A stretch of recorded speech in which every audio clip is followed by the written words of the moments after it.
So I work as an Assistive Technology Specialist at the Disability Resource Center at Cal Poly, and I also work as a volunteer instructor for this Kinesiology Lab, which is called the Adapted Paddle Program. How many years you've been doing that? Oh gosh, I've probably been a volunteer instructor since 2006, so about 10 years. Oh, okay, Yeah. great.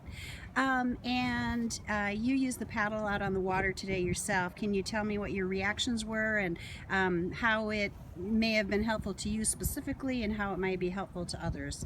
Yes, I had a great experience with it out on the water. It really alleviated a lot of the weight of the paddle for me, which is something I've struggled with since I started paddling.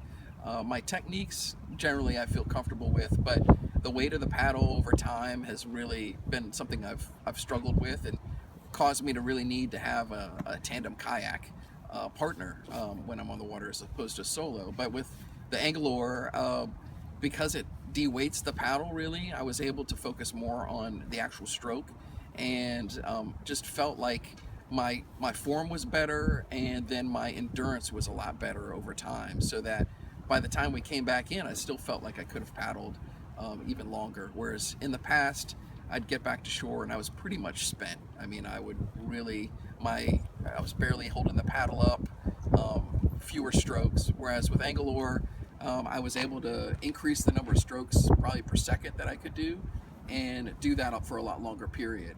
And I would say, as a result of being able to use it, I could see myself even paddling in a solo kayak. What applications could you see for the paddle for other people in the program? So I think it's got a lot of great potential for other individuals like me who have weaker shoulders. Being able to de-weight the paddle allows you to really focus on the paddle stroke and paddle a lot longer.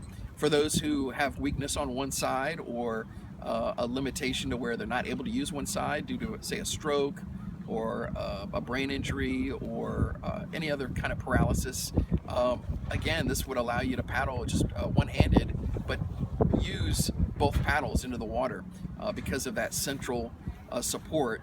You can still paddle both sides using just one arm, and that's an issue we've seen a lot with our program. And this is really a very stable and very versatile solution that would allow somebody to do that, because it's got a lot of adjustability. So height adjustability, depth, and the length of the paddles would allow people with a lot of different range of motion challenges, especially our kind of one-sided paddlers.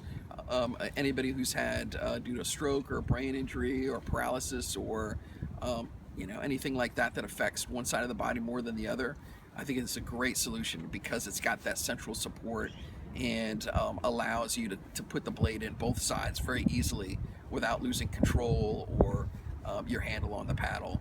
And then anybody who's just got upper body strength issues like myself, due to muscular dystrophy or paralysis or just general weakness, can really make a huge difference in being able to paddle longer and more easily without fatiguing as quickly, and still getting a good technique, because it's de-weighting the paddle. Your technique's going to be a lot better and more efficient.